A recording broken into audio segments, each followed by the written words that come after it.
მადლობა გადაცემაში მონაწილეობისთვის და მე როგორც მახსოვს შენ ტრამპისტი იყავი, ხო? არა. სოდეს. აჰა, ესე იგი არასწორად მახსოვს. მაშინ გითხარი როგორ აფასებ მის ამ განცხადებებს, მის პოლიტიკას და ამერიკაში რა გამოხმაურება მოყვა ამაზეც რო გითხრა. დავიწყოთ პირველი მისი განცხადებები. რო გითხრათ, რომ ძალიან გამიკვირდა, მოგატყუებთ მრავალი მიზეზის გამო. პირველი მისი ანტიპატია ზელენსკისადმი რამდენიმე წელს ითვლის, ხო? მოგეხსენებათ მაგალითად პირველი იმპიჩმენტი ტრამპს მოუწეს ზელენსკისთან სატელეფონო საუბრის გამო, ხა იქ ზელენსკის ბრალი არაფერი არ იყო. შემდეგ უკვე წინასაარჩევნო პერიოდში მიუხედავად იმისა, რომ ზელენსკის ხვდებოდა, არაერთხელ ყავს ტრამპს გალანძღული ზელენსკი, ხო? ნაკლე თქვა, რომ ყველაზე დიდი, ასე ვთქვათ, სეილსმენია ზელენსკი, ჩამოდის ფული მიაქვს. ასე რომ და ასევე იმ ულტრამემარჯვენე წრეებში, რომელიც ტრამპის გულმხურვალე მხარდამჭერები არიან, ასე ვთქვათ, ზელენსკის ანტიპატია, ნუ ტაკერ კარლსონი განსაკუთრებით, დიდი ხანია უკვე ღვივდება. შესაბამისად, ის რომ თქვათ ტრამპს ზელენსკი მაინდა-მაინც გულზე არ ეხატება, ეს დიდი ხანია ცნობილია. ახლა მეორე ნაწილი ეს ასე ვთქვათ, ეს სახელების დარქმევა და დიქტატორი და კომიკოსი, ესეც ასევე ტრამპის სტილია, ხო, არ ახალია. საკუთარ სახელმწიფო დღეს მარკო რუბიოს, როცა 2015-16 წლებში ისინი ერთმანეთის ოპონენტები იყვნენ, არაერთი შეურაცხყოფელი სახელი უწოდა და გალანძღული ყავს საჯაროდ ტრიბუნაზე, ერთმანეთი ყავთ ნალანძღი. შესაბამისად, ეს სახელებიც, რა თქმა უნდა, ტრამპის სტილია, რამდენად ეს უკვე გავლენას იქონიეს რეალურ პოლიტიკურ გადაწყვეტილებებზე, ეს სხვა საქმეა. თუმცა რა თქმა უნდა სასიამოვნო არ იყო და ესე ასე ვთქვათ ესე ლანძღვა, თუმცა რო გითხრათ რომ გამიკვირდა მოგატყუებთ, იმიტომ რომ ეს ახლა ტრამპს ახასიათებს. ხო, ნუ კი ბატონო, ტრამპს ახასიათებს ერთია, მას რა ახასიათებს, მაგრამ მეორეა რა იქნება საბოლოო ჯამში პოლიტიკა. მიატოვებს თუ არა ამერიკა უკრაინას ამ ომში, რაღაც გაურიგდება რუსეთს თუ არა. პრინციპში ზელენსკი პირდაპირ თქვა, რომ ტრამპმა ამ ნაბიჯით დააბრუნა რუსეთის საერთაშორისო, პუტინი დააბრუნა საერთაშორისო პოლიტიკაში, რომელიც თქვა იზოლირებული იყო, ხო?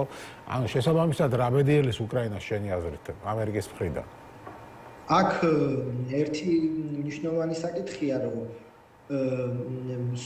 პუტინის მაქსიმალისტური მოთხოვნები, ხო? აი პუტინმა შეიძლება იმდენი მოითხოვოს, რომ ტრამპის უდიდესი სურვილის მიუხედავად, რომ გაურიგდეს რუსეთს, ეს გარიგება შეიძლება მაინც ჩაიშალოს. ეს ერთი. მეორე არის, რა თქმა უნდა, ის, რომ თქვათ, კი ბატონო, ტრამპი ასე ფიქრობს, მაგრამ ამერიკაში ძალიან ბევრი, თქვათ, სხვა ინსტიტუციაა, რომელიც უკრაინასადმი უფრო კონგრესი განსაკუთრებით ხარდაჭერით გამოიხატება და შესაბამისად იქ ტრამპს ასე ვთქვათ, ესე პირდაპირ უკრაინის მიტოვება შეიძლება უფლებაც არ მისცენ. მესამეა თვითონ ანუ ეს რამდენად აწყობს ტრამპს ასე ვთქვათ სისუსტის გამოჩენა, იმიტომ რომ ასე უკრაინის ასე მიტოვება გაჩნია კიდე ერთხელ ურთულესი მოლაპარაკებებია წინ და ეხა ერთი შეხვედრით არაფერი არ წყდება და კიდევ მეორე რუსეთი ისეთ მოთხოვნებს დააყენებს დარწმუნებული ვარ რომ ტრამპსაც კი გაუჭირდება ამ მოთხოვნების დაკმაყოფილება.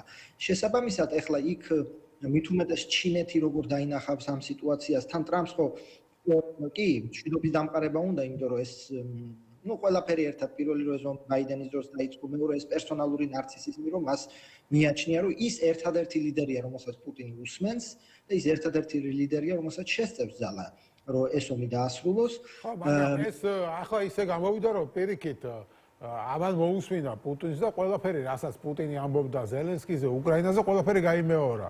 ხო, ამბობს, რომ რაღაც აი უკრაინას რომ უნდადეს ორ დღეში განადგურებენ, რუსები უბრალოდ არ უნდათ. და დაახლოებით ასე რა 4% აქვს რეიტინგი ზელენსკის არალეგიტიმური. ანუ რუსებმა რაც მოუყვნენ იმ შეხვედრაზე, რა ვიცი, ლავროვმა რაც მოყვა ალბათ იმ შეხვედრაზე, ყველაფერი გაიმეორა. ხო, ხა რუსებმა მოუყვნენ და იმიტომ გაიმეორა თუ იმიტომ გაიმეორა რომ აწყობს, იმიტომ რომ მე ხა თლად იმის დაჯერება რომ რასაც რუსები უყვებიან, იმას იმეორებს. რა თქმა უნდა, ეგრე არ არის, რუსები ამაზე მეც უყვებიან. ხო, მაგრამ ფაქტი ასე გამოვიდა, ხო.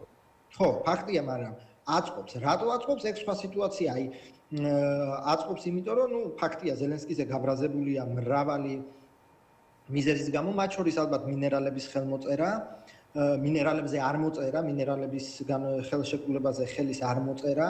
ასევე ხო აი 350 მილიარდი ეს რიცხვიც ხო აი ყველა გაზეთი წერს რომ აი მაქსიმუმ რო დათვალო ამერიკის დახმარება არის 185 მილიარდი, ხო 160 გამოყოფილი იქიდან არ ჩასულა სრული ნაწილი. მეორეც აი თქვა ის განცხადება რა ზელენსკიმ თქვა რომ ჩვენ გამოგვიყვეს ამდენი და აქედან მხოლოდ ნახევარი მოვიდა. ეს ისე გადათარგმნა რომ თქვა ნახევარიო ზელენსკიმ მოიპარავა და ზელენსკიმ და ის თანხა არ ჩასულა. შესაბამისად რა თქმა უნდა ნახევარ სიმართლების სრული დეзинფორმაცია იმ სტატუსში, რატომ აწყობს? იმიტომ რომ ამ წუთას ეტყობა თulis რომ რუსეთი უფრო დამყოლი პარტნიორია და ზელენსკი მას ხელს უშლის ამ და აქედან არჩევნების მოთხოვნაც, ხო? აქედან ეს არჩევნების მოთხოვნაც თუ დაუჯერებთ წყაროებს, რომ თქვა იმ საუდის არაბეთის სამიჯე განიხილეს ცეცხლის შეწყვეტა, შემდეგ არჩევნები და უკვე შემდეგ სამშვიდობო ხელშეკრულება, ეს ნიშნავს რომ ეს იქნება დამოკლეს მახვილი, ხო? უკრაინის თუ ცეცხლი მართლა შეწყდა, ეგეც ძალიან სათუოა. უკვე პირდაპირ და ირიბად თუ დაიწყო თან არჩევნები და საარჩევნო პროცესი უკრაინაში, რუსეთი პირდაპირ ეთქვის, რომ ზელენსკის თუ აერჩევს, ომი განახლდება და რუსეთი არ დასჭირდება, ხო? იქ იმდენი პირობითად არისტოვიჩები და ესეთი კანდიდატები, რომელიც იტყვიან, რომ თუ ზელენსკის თუ ხელახლა ავირჩევთ, ომი განახლდება და მოგვიწევს 18-დან 25 წლამდე ახალგაზრდების ჯარში გაწვევა და ეხლა ომით გატანჯულ ქვეყანაზე ფსიქოლოგიური ზემოქმედება აც ისე რთული, ანუ შესაბამისად ეს გეგმაც არსებობს და მაგრამ აქ კიდევ ერთხელ უნდა აღინიშნოს, რომ ხშირად და ძალიან ხშირად ეს ტრამპს ახასიათებს, განცხადებები არ ითარგმნება, ან ვერ ითარგმნება რეალობაში. იოლი მაგალითია ჩრდილოეთ კორეა, ჯერ ლანძღავდა იმ კაცს ჩრდილოეთ კორეის ლიდერს, შემდეგ 2 სამიტი ჰქონდა და უდიდესი თქვათ პატივისცემა და სიმერე წერილებს წერდნენ ერთმანეთს, მაგრამ ნულოვანი შედეგი როგორც ასე ვთქვათ, შეშლილი სახელმწიფო იყო ჩრდილოეთ კორეა, ისეთი დარჩა. შეიძლება ხა ტრამპის ხათვით რაღაცა 2 წელი რაკეტა არ თუმცა ალბათ დამეთანხმები რომ ბევრი რამ დააზიანა ტრამპის განცხადებებმა. არ ვიცი. კი, ნამდვილად ბევრი რამე დააზიანა და კიდე უნდა ველოდოთ, რა თქმა უნდა, იმიტომ რომ როგორც წესი ბატონ ტრამპს ასე ვთქვათ, უკან დახევა არ ახასიათებს, თუ რაღაცა დიდი გადალაგება არ მოხდა.